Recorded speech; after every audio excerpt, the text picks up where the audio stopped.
Hi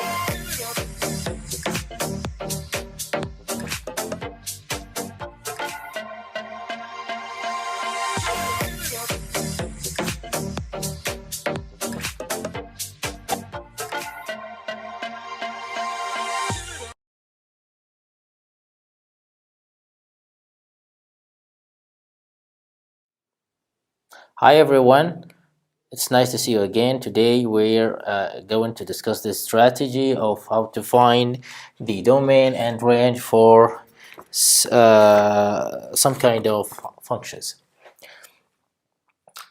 Finding the domain.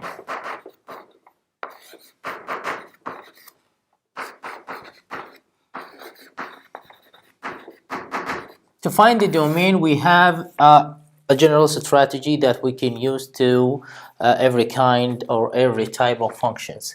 So we're going to have first case 1.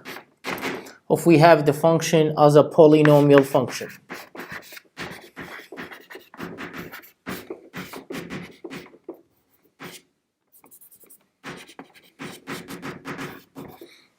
If our function of x equals to Pn for x, which I mean by Pn, it's a polynomial as constant a0, which is constant, a1, a coefficients. These just arbitrary coefficients, x plus to the an xn. This is called a polynomial of the degree n. For example, any coefficients here, and we can just move on adding some terms, coefficients multiplied by x equal with some exponent. For example, 2 will be, the polynomial would be of degree 2, 3 the polynomial would be of the degree 3, and so on. So to find the domain of the polynomial, the domain of this function, of this case, if the function was a polynomial, the domain of this function will be always R, because we have no problem of feeding any real number to the polynomial. The result will be always well defined. This is too easy, the easiest, almost a trivial case. Case 2. Case 2, square root function.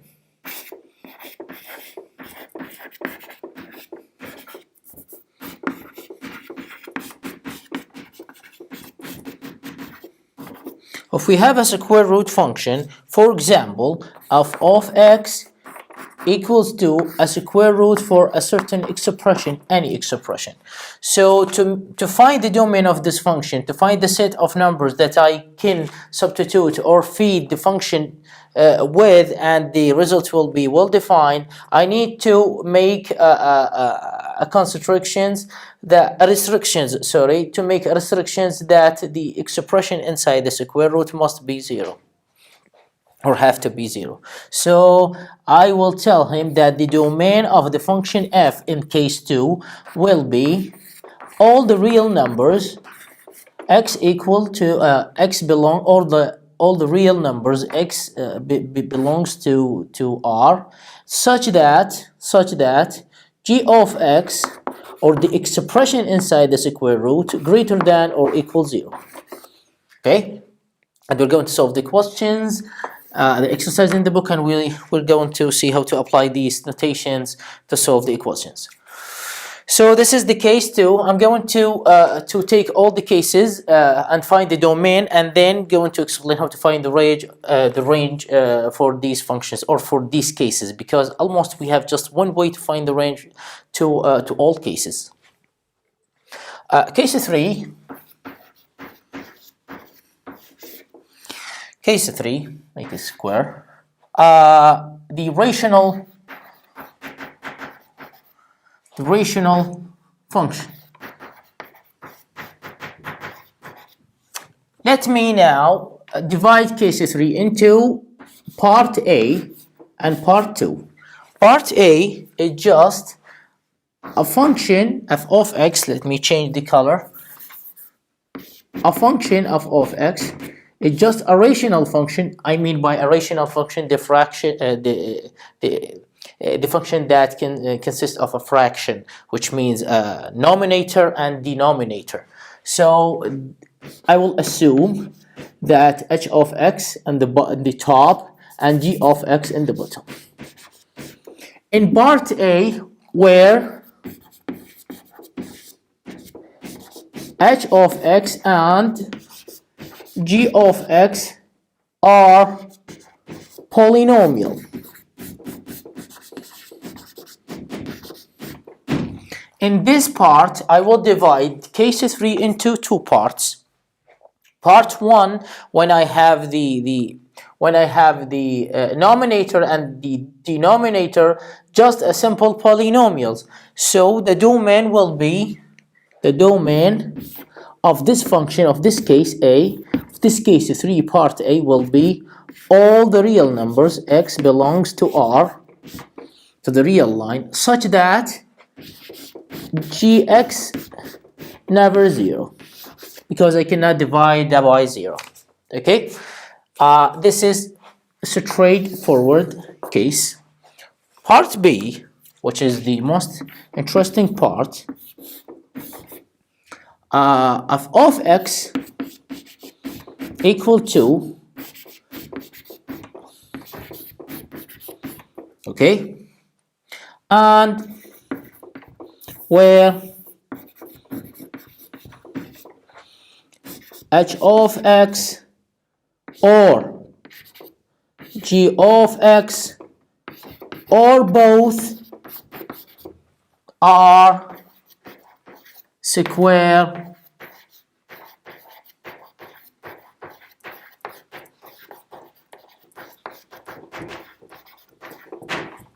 in this case, in case part B, it is just a rational function with the numerator and denominator, but it could be the top term could be a square root, and could be the expression in the bottom could be a square root, or could be both of them a square root.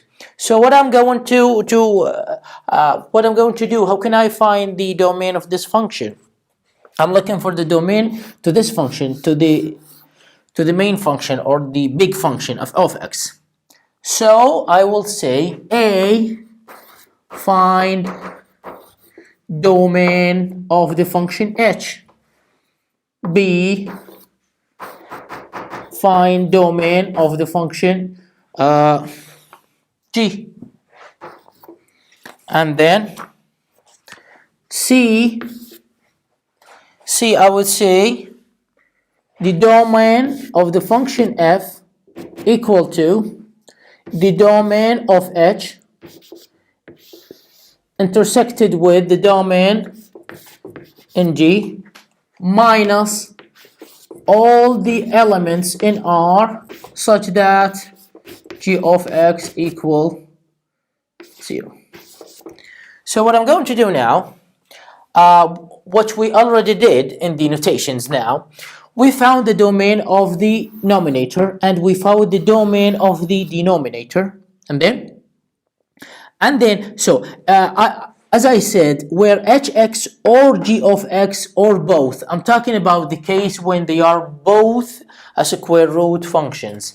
But if I have a polynomial on the top or a polynomial in the bottom, so I would have I wouldn't have any problem. So I will not have any problem. Why? Because if the denominator is a polynomial, the domain, its domain will be R, and if this one is just a polynomial and this is square root, so I'm going to do the same strategy. I'm going to find the domain of the top and the domain of the bottom, and then I'm going to do intersection to them, because I need the domain of this function to be the common elements that doesn't make any problem to make these functions well defined.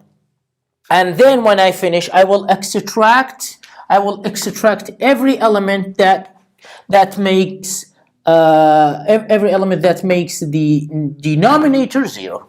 Okay, so I can say that these notations almost find the domain for every function you could encounter in your study in this section. Okay, in your study in algebraic functions, because we have algebraic functions, logarithmic functions, and hyperbolic. We're now talking about these kind of functions: polynomial, square root functions, rational functions from part A, from kind A and kind B, or types, two types, and these denotations to solve every kind of these questions. Finding the range, because I will make this lecture just to these notations, and the next lecture I'm going to start to solve the solutions, to solve the exercises of the section 1.1, which is about 6 functions. He gave us, I think in the exercise there are 6 functions, and he wants us to find the domain of range, the domain and the range of these functions, and then he has about 4 functions. He gave us it's a graph, and he wants us to determine if these graphs belongs to a function or a ratio or a relation. So finding the range.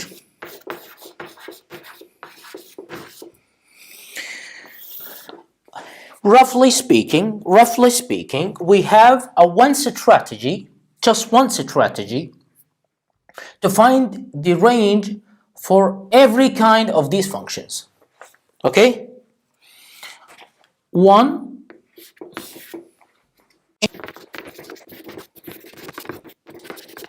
after I finish writing these notations, finding the range of the function. First, we need to change the formation or representation from y equal to f of x, mean y written in terms of x, to x written in terms of y's.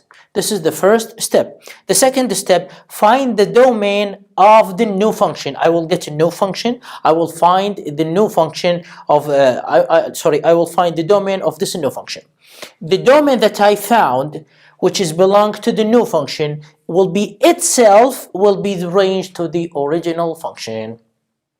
But I have notation here. I want you to pay extraordinary attention to it. Be aware or careful.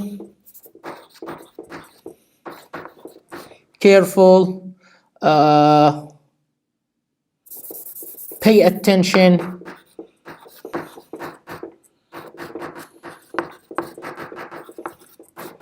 to the variable, to the restriction. Pay attention to the restriction of x. I want you to pay attention to the restriction of the variable x, or the domain of x. I will tell you what I mean by this notation when I start solve the exercises in the next lecture. I hope the lecture was easy and straightforward, and please don't forget to hit like and subscribe, and leave a comment. Please tell me what's your impression. This is my third lecture in English. I've been doing lectures in mathematics like calculus for undergraduate students since about 2014, and this is my third lecture in English. I did some lectures like in private, but this is on YouTube. This is my first lecture. Please leave a comment, any comment. If it's positive, if it's negative, just tell me, correct me, and I will be thankful for you. Thank you guys, and see you again.